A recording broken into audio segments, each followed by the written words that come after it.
Assalamualaikum warahmatullahi wabarakatuh. Perkenalkan, kami dari kelompok 2 mata kuliah Studi Arsip. Nah, di sini kami akan menjelaskan tentang sejarah kearsipan di dunia. Jadi, bagaimana sih pertama kali arsip itu muncul di dunia gitu ya.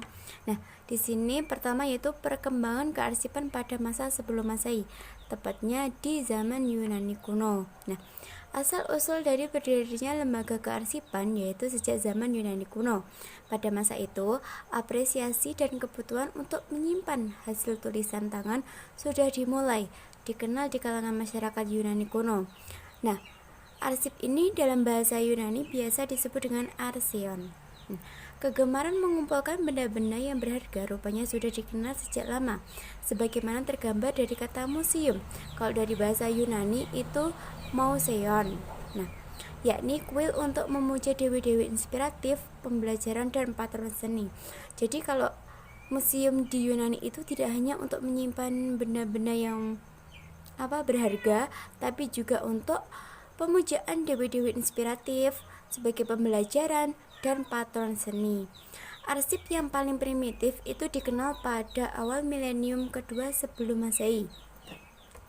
Di Eropa, terutama Yunani dan Romawi, benih-benih kearsipan mulai lahir akibat peperangan. Biasanya, kerajaan yang menguasai wilayah lain akan membawa banyak rampasan perang.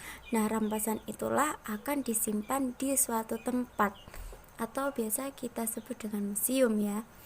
Nah, keunggulan dari orang Eropa yaitu mereka memiliki pola pikir yang kritis dan selalu ingin tahu. Jadi, orang Eropa itu memiliki sifat kritis, ingin tahunya itu sangat tinggi, serta sangat menghargai sebuah sejarah. Apapun yang menurut mereka itu penting, maka mereka akan menyimpannya, seperti itu ya. Nah, jadi perlu kita contoh dari sifat orang Eropa ini. Perkenalkan, nama saya Anwar Sudarmo dengan NIM 208190041. Di sini saya mau menjelaskan tentang sejarah kearsipan di dunia. Tadi sudah dijelaskan bagaimana perkembangan kearsipan pada masa sebelum Masehi, pada zaman Yunani kuno. Nah, saya ulas sedikit lagi. Asal-usul berdirinya lembaga kearsipan itu dimulai sejak zaman Yunani kuno. Pada masa itu, apresiasi dan kebutuhan untuk menyimpan hasil tulisan tangan atau manuskrip sudah dimulai di kalangan masyarakat Yunani. Arsip itu berasal dari kata arseon. Nah, pada zaman Babilonia tahun 3000 sebelum Masehi, catatan tertulis yang pertama kali dalam bentuk lempengan tanah. Kemudian di lembah Sungai Nil itu terdapat juga kerajaan Mesir di Afrika Utara dikenal alat tulis papirus. Dan timbul kata papir dalam bahasa Belanda. Memasuki tahun 1700 sebelum Masehi, dikenal pula alat tulis dalam corak yang lain, yaitu menggunakan kulit penyu dan tulang belulang binatang. Kemudian perkembangan terjadi sekitar tahun 2000 sebelum Masehi. Alat tulis yang digunakan yaitu suasa atau campuran emas dan logam, dan ditulis pada lembaran-lembaran suasa, juga pada sutera sebagai bahan untuk menulis. Nah, seiring berjalannya waktu, kala itu belum terpikirkan untuk dikumpulkan. Kemudian bukti keberadaan tersebut adalah beberapa penemuan beberapa koleksi prasejarah dalam bentuk bangunan, benda, fosil binatang, fosil tumbuhan, dan lain-lain yang menceritakan masa prasejarah di masa lampau.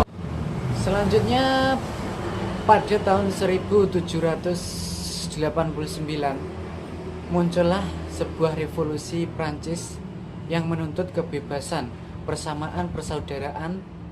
Terasa pengaruhnya di seluruh dunia dalam deklarasi tentang hak asasi individu. Maka mendorong proses ke arah pemesanan lembaga arsip secara nasional yang dinamai dengan Archives Nationalis pada tanggal 12 September 1790 di Prancis. The Archives Nationalis, pusat ini menyimpan semua dokumen dan catatan dari sebelum tahun 1958 kecuali dokumen dan catatan tentang bekas penjajahan Prancis serta arsip para kepala negara Prancis.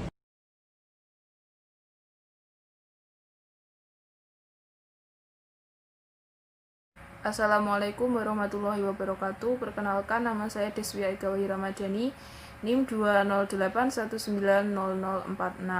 Di sini saya akan membahas mengenai tentang sejarah lembaga kearsipan di Cina. Di Cina, dari satu abad ke abad yang lainnya, pencatatan sejarahnya itu dilakukan secara terus-menerus. Sehingga hal itu membuktikan bahwa Cina memiliki kesadaran yang tinggi tentang keberlanjutan perjalanan sejarah bangsa mereka. Di sana, di istana, itu terdapat suatu lembaga arsip yang bertugas untuk membuat dan menyimpan catatan-catatan tentang perjalanan atau kejadian yang terjadi sebelumnya. Kemudian, dinasti yang ada di sana itu memiliki atau membuat suatu institusi dengan sebutan dinasti annals atau annal-annal dinasti. Itu untuk pencatatan sejarah. Kemudian ketika dinasti itu berakhir, maka catatan sejarah atau arsipnya itu bisa dibuka, tetapi kemudian harus disusun dan dikaji mengenai tentang keberhasilan dan juga kegagalan dinasti tersebut. Pencatatan atau penyusunan ulang itu dilakukan oleh para ahli pujangga dari dinasti berikutnya, khususnya yaitu para pujangga yang ahli dalam hal sejarah. Assalamualaikum warahmatullahi wabarakatuh. Di sini saya akan menyampaikan tentang sejarah kearifan di Kekaisaran Romawi. Pemerintah Kekaisaran Romawi bertahan selama kira-kira 500 tahun. 2 abad pertama Kekaisaran ditandai dengan periode kemakmuran dan kestabilan politik yang belum pernah terjadi sebelumnya, yang dikenal dengan Pax Romana atau perdamaian Romawi. Setelah kemenangan Octavianus, luas Kekaisaran meningkat secara drastis setelah pembunuhan Caligula pada tahun 41. Senat dianggap berkeinginan untuk memulihkan kekuasaan republik, tetapi Garda Praetorian memproklamir Claudius sebagai kaisar. Di bawah pemerintahan Claudius, Kekaisaran melakukan perluasan besar-besaran. Pertama sejak Agustus setelah penerus Claudius Nero memutuskan bunuh diri pada tahun 68. Kekaisaran mengalami masa perang saudara singkat yang terjadinya pemberontakan besar di Yudea ketika 4 jenderal legiun berbeda menyatakan diri sebagai kaisar. Vespasianus berhasil meraih kemenangan pada tahun 69 dan mendirikan dinasti Flavianus sebelum digantikan oleh putranya Titus yang membuka Kolosium tak lama setelah meletusnya Gunung Vesuvius. Masa jabatan yang singkat diteruskan oleh saudaranya Domitianus yang memerintah selama 15 tahun sebelum akhirnya dibunuh pada 96. Senat kemudian menunjukkan kaisar pertama dari 5 kaisar baik. Kekaisaran Romawi mencapai masa kejayaan di bawah pemerintah Trajanus, kaisar kedua dari dinasti Nerva Antoni. Periode peningkatan kekacauan kemerosotan dimulai pada masa pemerintahan Commodus. Terbunuhnya Commodus tahun 1902 memicu terjadinya perang 5 kaisar yang dimenangkan oleh Septimius Severus. Pembunuhan Alexander Severus pada tahun 235 memicu krisis abad ketiga saat 26 pria dinyatakan sebagai kaisar oleh Senat Romawi.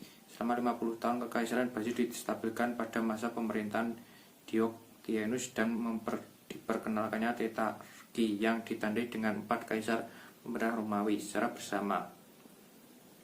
Kekaisaran Romawi merupakan salah satu kekuatan ekonomi, budaya, politik, dan militer yang berpengaruh di dunia pada masanya.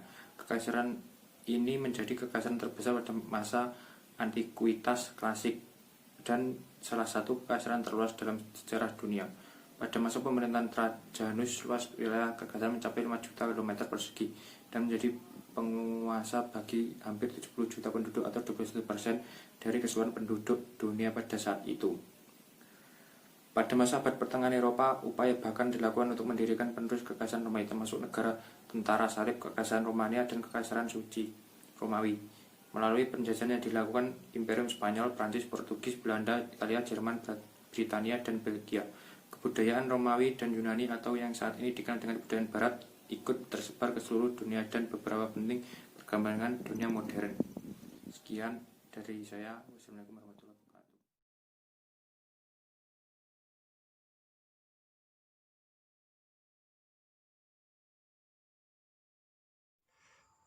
Assalamualaikum warahmatullahi wabarakatuh. Nama saya Wahyu Agung Dinata. Saya akan menjelaskan sedikit tentang sejarah kearsipan di Indonesia. Pada tahun 1892 telah ada lembaga Hindia Belanda yang bernama Landsarchief, yaitu lembaga-lembaga kearsifan yang membantu pemerintahan Belanda dan menangani semua kearsipan dan tentang ilmu pengetahuan. Dan pada masa itu pemerintah Hindia Belanda juga menegaskan bahwa kearsipan adalah hal yang sangat penting untuk mereka. Maka dari itu mereka mendirikan sebuah lembaga Landsarchief untuk mengatur segala kearsipan pemerintahan VOC atau Hindia Belanda. Namun faktanya di Indonesia jauh sebelum ada VOC, kearsipan sudah mulai dikenal, terutama pada masa kerajaan. Pada masa kerajaan tersebut, bangsa Indonesia atau saat itu masih dikenal sebagai Nusantara telah mengenal kearsipan sebagai hal penting untuk mengabadikan sebuah sejarah atau peninggalan-peninggalan kerajaan, pemerintahan, ataupun agama dan budaya.